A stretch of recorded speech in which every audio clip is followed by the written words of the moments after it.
I'm Stephen Frazier. I'm a 33-year-old single man who works for a medical equipment manufacturer. I've recently been relocated back to the headquarters after 10 years from a regional office. My boss and manager, Johnson, was thrilled about my return. Stephen, congratulations on your return to HQ. Drinks are on me today. Enjoy as much as you want. With a beer glass in his hand, Johnson patted my shoulder as he said this.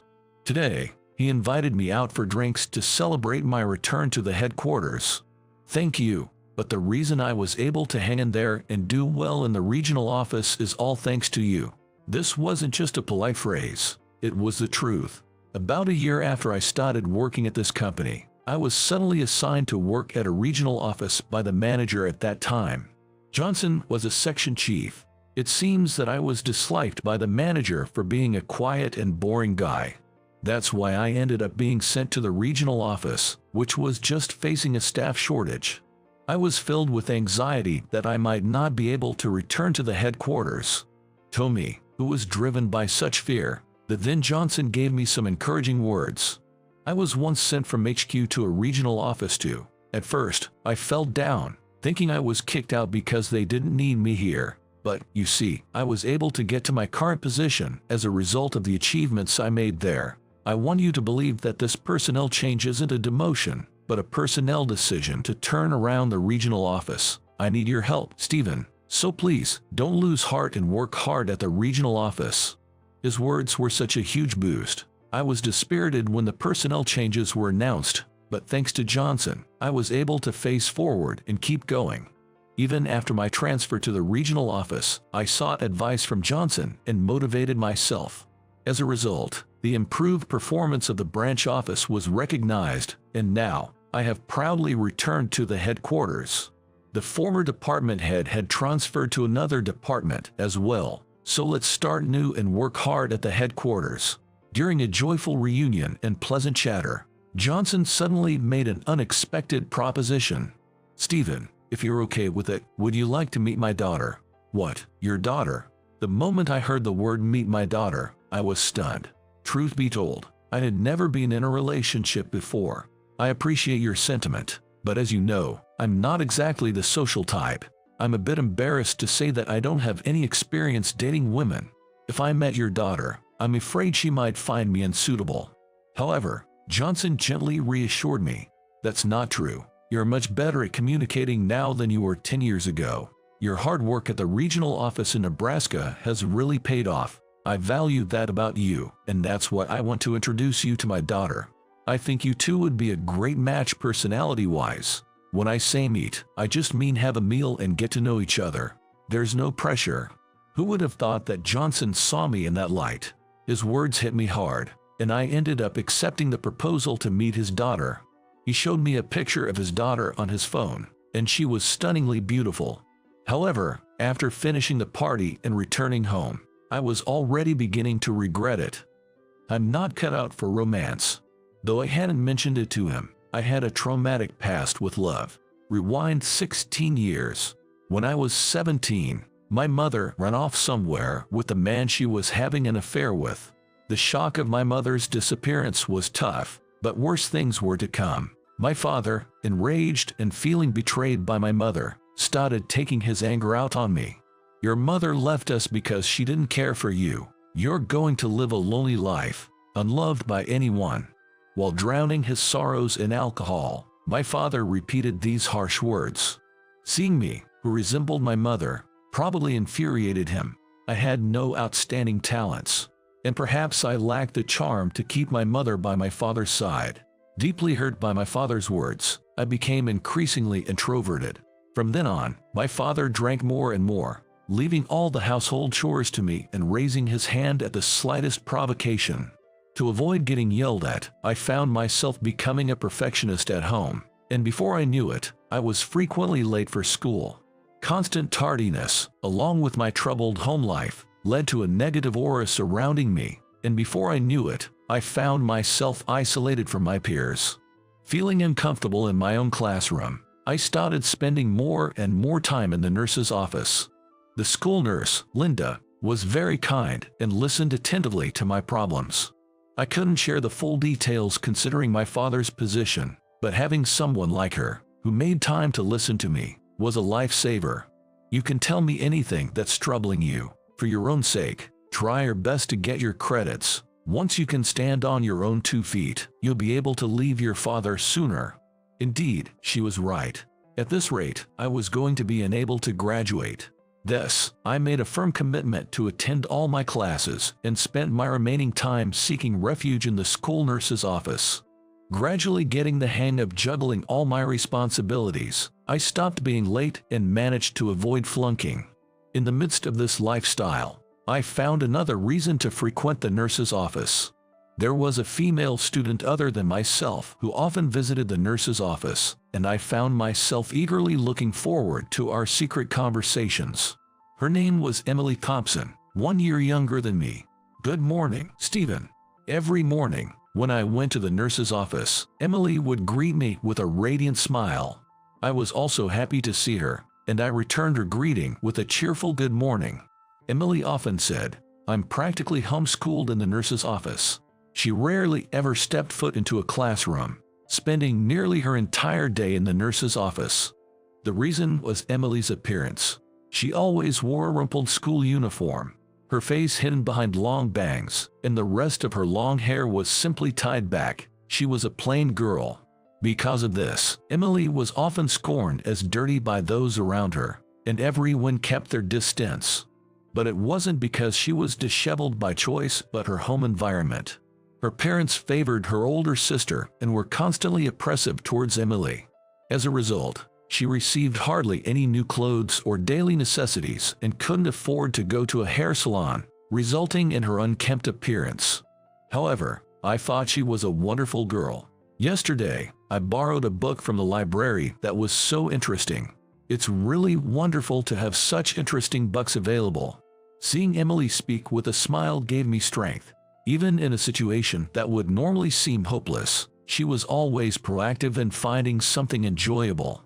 While everyone criticized Emily's appearance, I noticed that her eyes peeking out from under her long bangs were beautiful. They were clear, light brown, beautiful eyes. With my heart pounding at the sparkle in her eyes, I relied on my conversations with Emily to get through the tough school life. Looking back, it was probably my first love. But all of that was in vain when one day Emily suddenly disappeared. Without saying anything, she suddenly transferred to another school. Even when I asked the teachers, they couldn't tell me anything because of privacy reasons. I thought of her as a fellow student visiting the nurse's office, but I didn't expect such a sudden farewell. It's like when my mom suddenly disappeared. Everyone leaves me behind and goes somewhere else. After that, I somehow managed to graduate high school and moved on to a distant university on a scholarship. It was finally a chance to get away from my father. But no matter how much time passed, I never fell in love with anyone after that. I couldn't forget Emily, and I was afraid of getting hurt, so I couldn't commit to a romantic relationship. So, I felt sorry for my boss, but I doubted that the dinner date would go well. As the day of the dinner date arrived, a woman more beautiful than the one I had seen on the phone appeared in the private room of the restaurant where we were meeting. I was taken aback. "Nice to meet you, I'm Emily." Johnson's daughter introduced herself and bowed politely. "Me, nice to meet you. I'm looking forward to today." Emily was a woman with beautiful fair skin, who wore light-colored dresses with grace. Her smooth chestnut hair swayed, and with her charming aura, I felt my heart race. Oddly enough, I felt a strange connection to the name Emily. Apparently, I seemed to have quite a destiny with that name. The dinner date had me nervous, but we both loved reading, so conversation flowed more freely than I had anticipated. "You also enjoy reading, Stephen." "On my days off, I usually go to the library." "Interesting. Do you have any recent book recommendations?" When I asked her that, Emily explained her recommended book in an easy-to-understand way. Seeing her talk so animatedly, with a smile, I found her very attractive. I never thought I would have such a fun time with a woman like this. However, at one point, her demeanor changed suddenly, and Emily fell silent with a mysterious look on her face. Did I say something wrong? Nervously, I asked her, "Is something wrong?" She stared at me and said, "Oh, come on, You have to realize it. She rolled up the sleeve of her dress, revealing a bracelet made of black natural stones. The moment I saw the bracelet, I involuntarily let out a sound, as a memory from 16 years ago flashed back. That day, as always, I headed to the nurse's office during lunch break. Linda, the school nurse, must have been in the restroom or somewhere, and it seemed that nobody was in the nurse's office. But then a breeze flowed in from the window. The curtain attached to the nurse's office bed swayed, and I witnessed an incredible scene. What? Through the gap in the curtain stirred by the wind, I could see Emily on the bed, holding a large quantity of something that looked like black tablets. On the table next to the bed, she was staring intently at the tablets. She can't be planning to take those. No matter what kind of pills they are, it's clear that consuming them all at once would be detrimental to one's health. Emily. Unable to bear it any longer, I forcefully pushed aside the curtain and stormed over to the bed. Stephen, what on earth happened? With Emily visibly startled by my sudden intrusion, I grabbed her shoulders and blurted out in a rush. Don't be so hasty. We're still young. Even if things are tough now, surely if we stay alive, good things will come. And I don't want you to disappear. I found myself in tears before I even realized it. I didn't want to lose Emily. That feeling was so strong that tears just naturally welled up in my eyes. But, despite my panic, Emily remained calm. What on earth are you talking about? I'm just making a bracelet with the stones I got from the librarian. What? What Emily had in her hands were not pills, but natural stones. Knowing about my misunderstanding, Emily started laughing heartily while clutching her stomach. I also felt embarrassed about my jump to conclusions and found myself blushing. Then, Emily, still chuckling, handed me the bracelet. This stone, called black tourmaline, is said to have the power to protect from negative energies. I already have mine, so I'm giving one to you, Stephen. Really? Oh, thank you. I didn't expect to receive a gift from Emily, so I was honestly delighted. You're a valued member of the infirmary gang, Stephen. And don't worry, I'm not going anywhere. Even though she said that, Emily suddenly disappeared. Now, Emily is right here in front of me. Unconsciously, with tears filling my eyes, I took the black tourmaline bracelet from my suit pocket. It's been 16 years since then. I've worn it faithfully, never once leaving it off my person. Before I knew it, Emily's beautiful light brown eyes were also filled with tears. I'm sorry for transferring schools so suddenly, but there was a deep reason behind it. According to Emily, her parents got violent with her, and fearing for her life, she ran away from home. Emily's mother's brother, who happened to be Johnson, and the two of them were uncle and niece. And Emily had sought help from Johnson, who lived in the next county. He was worried about Emily and could no longer leave her at her parents' home, so he cut ties with his sister and adopted Emily. So, Emily's last name had changed from Thompson to Miller. Hearing about Emily's dramatic past, my heart ached. It was natural for her to have transferred schools so suddenly. Wiping her tears, Emily opened her mouth. I've never been able to forget you since then. So, when my father brought up the dinner date, I was very surprised. I knew it was you right away because your last name is unusual. Honestly, I never thought I'd see you again, so I was really happy. I was a mess when I was in high school, wasn't I? I knew it, and I was really embarrassed. So I couldn't express my feelings at the time. Even if you're as kind as you are, Stephen, there's no way you'd fall in love with someone like me. Hearing Emily's words, I was surprised. I can't believe she felt the same way as me. I liked Emily too, but I had always assumed there were no women who would like me. But now, I think I've improved my appearance a bit. So let me say it, I'm in love with Stephen. Emily, please don't put yourself down like that. I've loved you for as long as I can remember. You've always been beautiful in my eyes, back then and now. I had to tell her that, I just had to, before Emily could finish speaking. It wasn't that I loved her because of who she is now. For me, Emily was always something special. Hearing my words, Emily blushed and tears welled up in her eyes. I could tell, though, that they were not tears of sorrow.